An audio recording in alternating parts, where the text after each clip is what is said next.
श्री गणेश सकट चौथ व्रत जानते हैं क्या है इसका महत्व। सकट चौथ व्रत महात्म्य। यह व्रत माघ मास की कृष्ण पक्ष की चतुर्थी तिथि को मनाया जाता है। यह व्रत स्त्रियां अपने संतान की दीर्घायु और सफलता के लिए करती हैं। इस व्रत के प्रभाव से संतान को रिद्धि सिद्धि की प्राप्ति होती है तथा उनके जीवन में आने वाली सभी विघ्न बाधाएं गणेश जी दूर कर देते हैं। इस दिन स्त्रियां पूरे दिन निर्जला व्रत रखती हैं और शाम को गणेश पूजन तथा चंद्रमा को अर्घ्य देने के पश्चात ही जल ग्रहण करती हैं। सकट चौथ व्रत की विधि।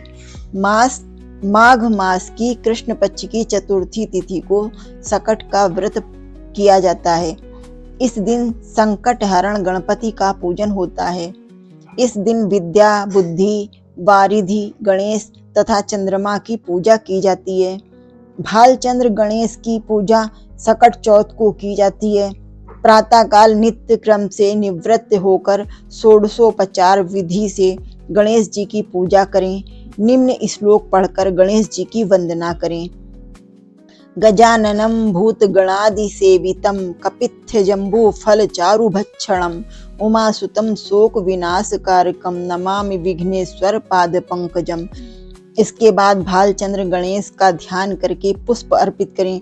पूरे दिन मन ही मन श्री गणेश जी के नाम का जप करें। सूर्यास्त के बाद स्नान करके स्वच्छ वस्त्र पहन लें। अब विधि पूर्वक अपने घरेलू परंपरा के अनुसार गणेश जी का पूजन करें। एक कलश में जल भरकर रखें।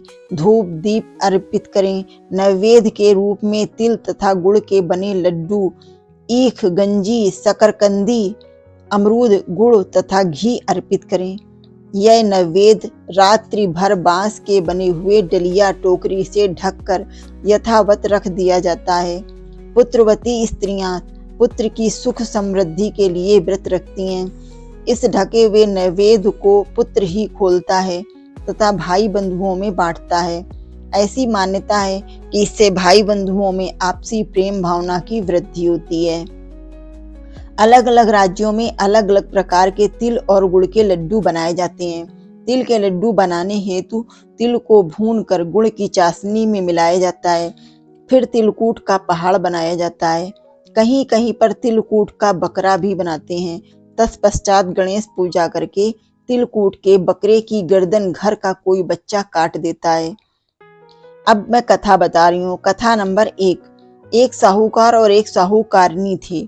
वह धर्म पुण्य को नहीं मानते थे। इसके कारण उनके कोई बच्चा नहीं था। एक दिन साहूकारनी पड़ोसी के घर गई। उस दिन सकट चौथ था। वहां पड़ोसन सकट चौथ की पूजा करके कहानी सुना रही थी। साहूकारनी ने पड़ोसन से पूछा, तुम क्या कर रही हो? तब पड़ोसन बोली, आज चौथ का व्रत है इसलिए कहानी सुना रही हूँ। तब साहूकारनी बोली, चौथ के व्रत करने से क्या होता है? तब पड़ोसन बोली, इसके करने से अन्न, धन, सुहाग, पुत्र सब मिलता है। तब साहूकारनी ने कहा, यदि मेरा गर्भ रह जाए तो मैं सवा सेर तिलकुट करूंगी और चौथ का व्रत करूंगी। श्री गणेश भगवान की कृपा से साहूकारनी के गर्भ रह गया तो वह बोली, मेरे लड़का हो जाए तो मैं 2.5 सेर तिलकुट करूंगी। कुछ दिन बाद उसके लड़का हो गया तो वह बोली, हे चौथ भगवान, मेरे बेटे का विवाह हो जाएगा तो 5.25 सेर का तिलकुट करूंगी। कुछ वर्षों बाद उसके बेटे का विवाह तय हो गया और उसका बेटा विवाह करने चला गया, लेकिन उस साहूकारनी ने तिलकुट नहीं किया। इस कारण से चौथ देव क्रोधित हो गए और उन्होंने फेरों से उसके बेटे को उठाकर पीपल के पेड़ पर बिठा दिया। सभी वर को खोजने लगे पर वो नहीं मिला। हताश होकर सारे लोग अपने अपने घर को लौट गए। इधर जिस लड़की से साहूकारनी के लड़के का विवाह होने वाला था वह अपनी सहेलियों के साथ गणगौर पूजा के लिए जंगल में दूब लेने गई। तभी रास्ते में पीपल के पेड़ से आवाज आई, ओ मेरी अर्ध ब्याही। यह बात सुनकर जब लड़की घर आई उसके बाद वह धीरे धीरे सूख कर कांटा होने लगी। एक दिन लड़की की माँ ने कहा, मैं तुम्हें अच्छा खिलाती हूँ, अच्छा पहनाती हूँ, फिर भी तू सूखती जा रही है, ऐसा क्यों? तब लड़की अपनी माँ से बोली, वह जब भी दूब लेने जंगल जाती है तो पीपल के पेड़ से एक आदमी बोलता है, कि ओ मेरी अर्धब्याही, उसने मेहंदी लगा रखी है और सेहरा भी बांध रखा है। तब उसकी माँ ने पीपल के पेड़ के पास जाकर देखा, यह तो उसका जमाई है। तब उसकी माँ ने जमाई से कहा, यहाँ क्यों बैठा है?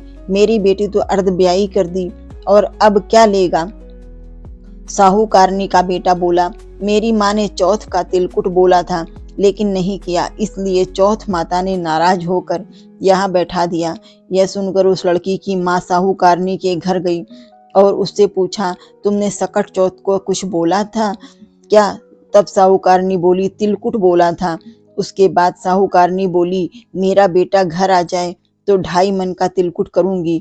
इससे श्री गणेश भगवान प्रसन्न हो गए और उसके बेटे को फेरों में लाकर बैठा दिया। बेटे का विवाह धूमधाम से हो गया। जब साहूकारनी के बेटे बहू घर को आ गए, तब साहूकारनी ने 2.5 मन तिलकुट किया और बोली, हे चौथ देव, आपके आशीर्वाद से मेरे बेटा बहू घर आए हैं, जिससे मैं हमेशा तिलकुट करके व्रत करूंगी। इसके बाद सारे नगरवासियों ने तिलकुट के साथ सकट व्रत करना प्रारंभ कर दिया।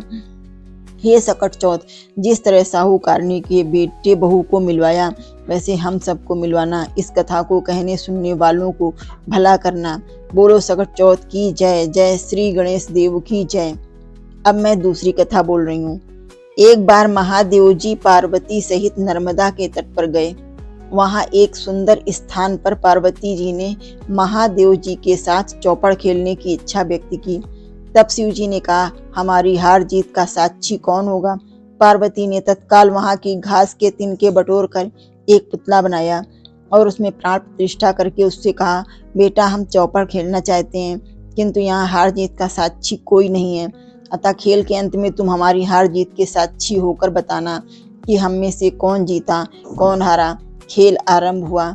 दैव योग से 3 बार पार्वती जी ही जीती। अंत में बालक से हार जीत का निर्णय कराया गया तो उसने महादेव जी को विजयी बताया। परिणाम स्वरूप पार्वती जी क्रुद्ध हो गईं। उसे एक पांव से लंगड़ा होने और वहां के कीचड़ में पड़ा रहकर दुख भोगने का श्राप दे दिया। बालक ने विनम्रता पूर्वक कहा, माँ मुझसे अज्ञानवश ऐसा हो गया है, मैंने किसी कुटिलता या द्वेष के कारण ऐसा नहीं किया, मुझे क्षमा करें तथा साप से मुक्ति का उपाय बताएं। तब ममता रूपी माँ को उस पर दया आ गई और वे बोली, यहाँ नाग कन्याएं गणेश पूजन करने आएंगी, उनके उपदेश से तुम गणेश व्रत करके मुझे प्राप्त करोगे। इतना कहकर वे कैलाश पर्वत चली गईं।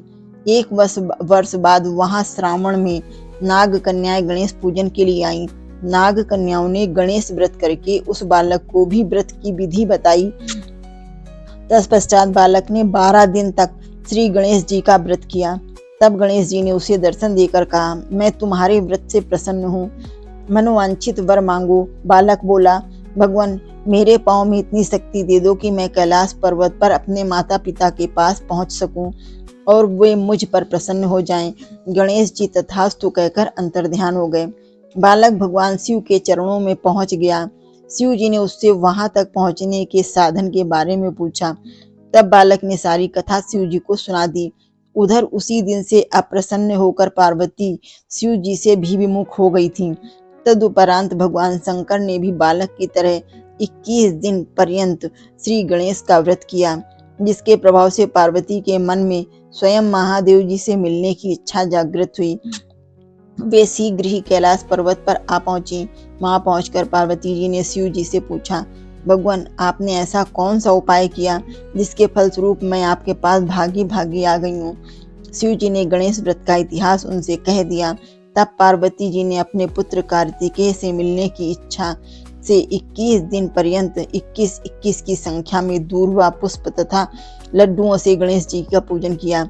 21वें दिन कार्तिकेय स्वयं ही पार्वती जी के से आ मिले। उन्होंने भी माँ के मुख से इस व्रत का महात्म सुनकर व्रत किया। बोलो सकट चौथ की जय, श्री गणेश देव की जय। अब मैं तीसरी कथा बोल रही हूँ। एक शहर में देवरानी जेठानी रहती थी। जेठानी अमीर थी और देवरानी गरीब थी। देवरानी गणेश जी की भक्त थी। देवरानी का पति जंगल से लकड़ी काट कर बेचता था और अक्सर बीमार रहता था। देवरानी जेठानी के घर का सारा काम करती थी। बदले में जेठानी बचा हुआ खाना, पुराने कपड़े और उसको दे देती थी। इसी से देवरानी का परिवार चल रहा था। माघ महीने में देवरानी ने तिल चौथ का व्रत किया। 5 रुपए का तिल व गुड़ लाकर तिलकट्टा बनाया। पूजा करके तिल चौथ की कथा, तिल चौथ की कहानी सुनी और तिलकट्टा छीके पे रख दिया और सोचा कि चांद उगने पर पहले तिलकुट्टा और उसके बाद ही कुछ खाएगी। कथा सुनकर वह जेठानी के यहाँ चली गई। खाना बनाकर जेठानी के बच्चों से खाना खाने को कहा तो बच्चे बोले, माँ ने व्रत किया है और माँ भूखी है, जब माँ खाना खाएगी हम भी तभी खाएंगे। जेठ जी को खाना खाने को कहा तो जेठ जी बोले, मैं अकेला नहीं खाऊंगा, जब चांद निकलेगा तब सब खाएंगे, तभी मैं भी खाऊंगा। जेठानी ने उसे कहा, आज तो किसी ने भी अभी तक खाना नहीं खाया, तुम्हें कैसे दे दूं? तुम सुबह सवेरे ही बचा हुआ खाना ले जाना। देवरानी के घर पर पति बच्चे सब आस लगाए बैठे थे कि आज तो त्योहार है, इसलिए कुछ पकवान आदि खाने को मिलेगा। परंतु जब बच्चों को पता चला कि आज तो रोटी भी नहीं मिलेगी तो बच्चे रोने लगे। उसके पति को भी बहुत गुस्सा आया और कहने लगा, सारा दिन काम करके भी 2 रोटी नहीं ला सकती तो और काम क्यों करती हो? पति ने गुस्से में आकर पत्नी को कपड़े धोने से मारा। धोना हाथ से छूट गया तो पाटे से मारा। वे बेचारी गणेश जी को याद करती हुई रोते रोते पानी पीकर सो गई। उस दिन गणेश जी देवरानी के सपने में आए और कहने लगी, धोबने मारी पाटे मारी, सो रही है या जाग रही है? वह बोली, कुछ सो रही हूँ, कुछ जाग रही हूँ। गणेश जी बोले, भूख लगी है, कुछ खाने को दे। देवरानी बोली, क्या दूं? मेरे घर में अन्न का एक दाना भी नहीं है। जेठानी बचा खुचा खाना देती थी, आज वो भी नहीं मिला। पूजा का बचा हुआ तिलकुट्टा छीके में पड़ा है, वही खा लो। तिलकुट्टा खाने के बाद गणेश जी बोले, धोवने मारी पाटे मारी, निमटाई लगी है, कहाँ निमटे? वो बोली, ये पड़ा घर, जहाँ इच्छा हो वहां निपट लो। फिर गणेश जी बोले, अब कहाँ पहुंचूं? अब देवरानी को बहुत गुस्सा आया कि कब से तंग करे जा रहे हैं, सो बोली, मेरे सर पर पहुंचो। और कहाँ पहुंचोगे? सुबह जब देवरानी उठी तो यह देखकर हैरान रह गई, ये पूरा घर हीरे मोती से जगमगा रहा है। सिर पर जहाँ विनायक जी पोंछनी कर गए थे, वहाँ हीरे के टीके व बिंदी जगमगा रहे थे। उस दिन देवरानी जेठानी के काम करने नहीं गई। बड़ी देर तक राह देखने के बाद जेठानी ने बच्चों को देवरानी को बुलाने भेजा। जेठानी ने सोचा, कल खाना नहीं दिया इसलिए शायद देवरानी बुरा मान गई। बच्चे बुलाने गए और बोले, चाची चलो, माँ ने बुलाया है, सारा काम पड़ा है। दुनिया में चाहे कोई मौका चूक जाए पर देवरानी जेठानी आपस में कहने का मौका नहीं छोड़ती।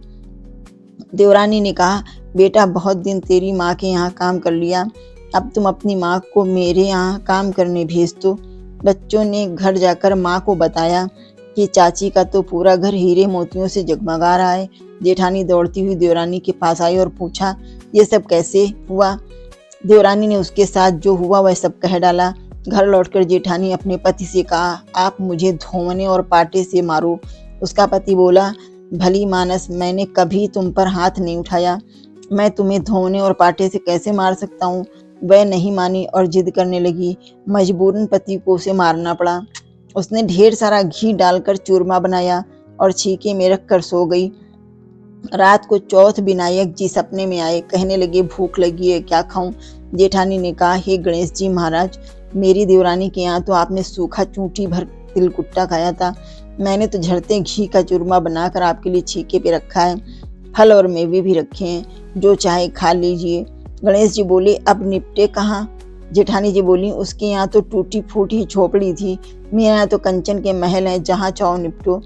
फिर गणेश जी ने पूछा, अब पहुँचूं कहाँ? जेठानी जी बोले, मेरे ललाट पर बड़ी सी बिंदी लगाकर पहुँच लो। धन की भूखी जेठानी सुबह बहुत जल्दी उठ गई।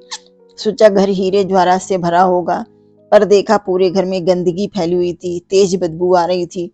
उसके सिर पर बहुत सी गंदगी लगी हुई थी। उसने कहा, हे गणेश जी महाराज, ये आपने क्या किया? मुझसे रूठे और देवरानी पर टूटे। जेठानी ने घर और सिर की सफाई करने की बहुत कोशिश की, परंतु गंदगी और ज्यादा फैलती गई। जेठानी के पति को मालूम चला तो वह भी गुस्सा हुआ और बोला, तेरे पास इतना सब कुछ था, फिर भी तेरा मन नहीं भरा। परेशान होकर चौथ के विनायक जी गणेश जी से मदद की विनती करने लगी। विनायक जी ने कहा, देवरानी से जलन के कारण तूने जो किया था, यह उसी का फल है। अब तू अपने धन में से आधा उसे देगी, तब यह सब साफ होगा। उसने आधा धन बांट दिया, किंतु मोहरों की एक हांडी चूल्हे के नीचे गाड़ रखी थी। उसने सोचा किसी को पता नहीं चलेगा और उसने इस धन को नहीं बांटा। उसने कहा, हे चौथ विनायक जी, अब तो अपना यह बिखराव समेटो। वे बोले, पहले चूल्हे के नीचे गाड़ी हुई मोहरों की हांडी सहित ताक में रखो, 2 सुई की भांति पात कर। इस प्रकार विनायक जी ने सुई जैसी छोटी चीज का भी बंटवारा करवाकर अपनी माया समेटी। हे गणेश जी महाराज, जैसी आपने देवरानी पर कृपा करी वैसी सब पर करना। कहानी कहने वाले, सुनने वालों व हुंकारा भरने वालों सब पर कृपा करना, किंतु जेठानी जी को जैसी सजा दी वैसी किसी को मत देना। बोलो सकट चौथ महारानी की जय। जय गणेश देव की जय। ओम गं गणपतये नमः।